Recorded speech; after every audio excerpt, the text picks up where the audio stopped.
आज की ये मीटिंग वेरी शॉर्ट नोटिस पे बुलाई गई and I thank all the press also for coming on A issue, क्योंकि माइनॉरिटीज इशू में पहले तो लोग जमा नहीं होते, फिर उसके बाद में प्रेस नहीं आता, लेकिन आज आप लोग आए, ये बड़ी खुशी की बात है क्योंकि हकीकत है, कल हकीकत है। ये जब से तेलंगाना स्टेट फॉर्म हुआ उसके बाद से मुसलसल माइनॉरिटीज़ के साथ नाइंसाफ़ी की जा रही है।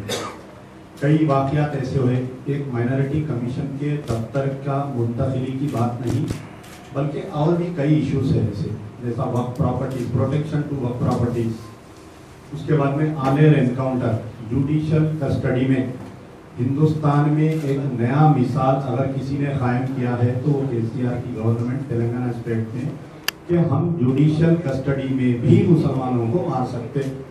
कल तक ये होता था कि फर्जी एनकाउंटर में किसी को वांटेड बताकर कई सालों तक छुपाकर भगाकर उसको मार दिया करते थे, लेकिन जो दिवाले नंगा नाच हुआ, बच्चों को आलेर की जेल से लेके निकले नलमुंडे से, रास्ते में रोके मार दिए। तो उसके बाद में क्या हुआ, वक्फ प्रॉपर्टीज, प्रोटेक्शन ऑफ वक्फ प्रॉपर्टीज। आबिद रसूल खान साहब जो है एक पठान आदमी है, वो नहीं चाहते थे कि वक्फ प्रॉपर्टीज को डैमेज होना, तो उन्होंने क्या किए कि हाई कोर्ट में एक रिट डाले। हाई कोर्ट में रिट डाल के पिछले 15-20 साल में जो वक्फ प्रॉपर्टीज को डैमेज किया गया, उस वक्फ प्रॉपर्टीज को कैसा बचाना चाहिए और जो जिम्मेदार था उसको कैसा कानून के दायरे में लाना चाहिए। जो वक्फ प्रॉपर्टीज अब ऑलरेडी कब्जे में है, जैसे बड़े बड़े वक्फ प्रॉपर्टीज है, दरगाह हजरत इसाक मदनी रहमतुल्लाह अलैह की, दरगाह हुसैन शाह वली की, दोनों आंध्रा और तेलंगाना की बात कर रहा हूँ, ये एक तेलंगाना की नहीं, वक्फ प्रॉपर्टीज के इश्यूज पे। उसके बाद में ये हुआ कि कई ऐसे इश्यूज थे कि माइनॉरिटी कमीशन, पहले तो किसी को ये नहीं मालूम था कि कोई माइनॉरिटीज का एक कमीशन भी होता क्या बोलेगा, क्योंकि प्रीवियस गवर्नमेंट टीडीपी गवर्नमेंट में भी थी माइनॉरिटी कमीशन। खुद हमारे सैयद तारिक खादरी साहब मेंबर थे उसमें। जब भी एक रिपोर्ट पेश की गई थी, मरहूम अल्लाह जन्नत नसीब करे हमारे फॉर्मर चेयरमैन साहब को, एक जबरदस्त रिपोर्ट पेश किए थे। मक्का मंदिर बम धमाके के बाद में जिन बच्चों को गिरफ्तार करके उनको मारा जा रहा था, उसके ऊपर माइनॉरिटी कमीशन ऐसी रिपोर्ट पेश की थी कि हिंदुस्तान में कोई कमीशन ऐसी रिपोर्ट नहीं पेश की थी कि इंच यानी जो बच्चे को जख्म है उसका इंच का डेप्थ तक ये बोले थे कि उसमें इनको इतना मारा है बच्चे को बोल के। और माइनॉरिटी कमीशन जब चरलापल्ली जेल गया था आफ्टर पोस्ट मक्का मस्जिद ब्लास्ट टाइम से ही, तो उसमें एक बैरक में लिखा हुआ था कि ISI बैरक, जिन मुस्लिम बच्चों को गिरफ्तार करते थे वो बैरक में रखा जाता था। तो उस वक्त के कमीशन के चेयरमैन, उस वक्त के 1 मेंबर कमीशन एल रविचंद्र, यहाँ बात हिंदू या मुसलमान की नहीं है, यहाँ बात है कि oppressed suppressed society are the minorities, we are the oppressed and the suppressed minorities. और माइनॉरिटीज में और एक सप्रेस्ड एंड अप्रेस्ड बोले तो मुस्लिम साथ उसमें। तो पहला काम एल रविचंद्र, जब एल रविचंद्र को अपॉइंट किया गया था माइनॉरिटी कमीशन से, तो लोग बोले कि वो RSS के वकील है, बीजेपी के वकील है, वो फलाना है, ये है। लेकिन I had faith in L Ravichandra because I have given in many cases. He was the first person to object के साथ ये ISI बैरक कैसा नाम रखे, अभी उसको सजा नहीं हुई, अभी still he is under consideration. तो मैं ये बता रहा हूँ कि आबिद रसूल खां के पीरियड में नाइंसाफी नहीं, साबिका कमीशन के साबिका दौर में, तेलुगु देशम पीरियड में, कांग्रेस पीरियड में, उस वक्त के हमारे जो वजीर थे जब, तो हमारे शब्बीर अली साहब बहुत गुस्से में आ गए, नाराज हो गए कि कमीशन कैसा ऐसा रिपोर्ट पेश करी जिसकी तरफ से हुकूमत की बदनामी हो रही है। हालांकि राजशेखर रेड्डी साहब रिपोर्ट देकर बहुत खुश हुए थे कि कोई तो है मेरे इल्म में लाया है चीज बोल के पूरी रिपोर्ट, लेकिन वो रिपोर्ट आज की तारीख तक असेंबली में टेबल नहीं हुई। Recommendation of the minority commission आज की तारीख तक भी अमल नहीं हुए। बाद में दूसरा कमीशन आया, some after 1 year gap Abid Rasool Khan Sahab was appointed as the chairman.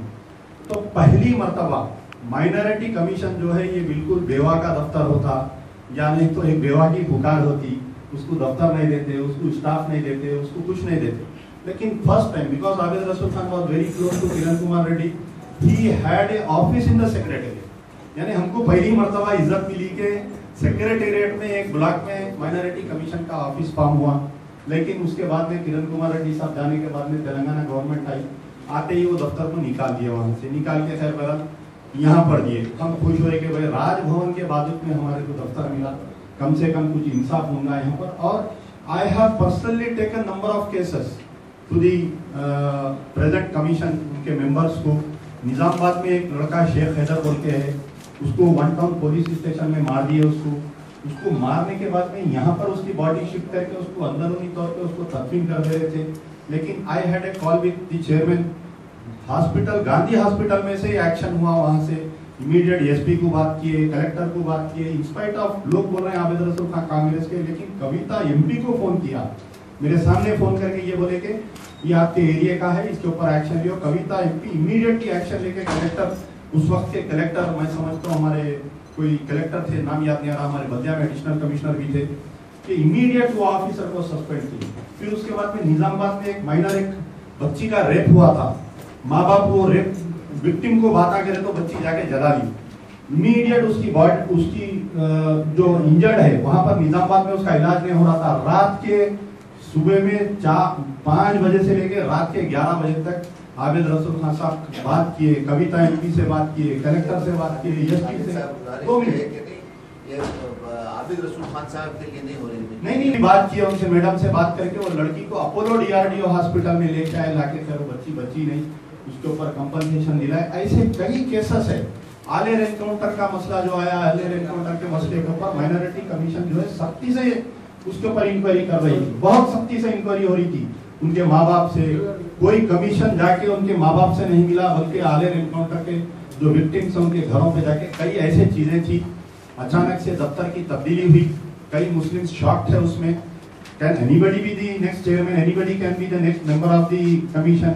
Commission appoint होता नहीं मालूम।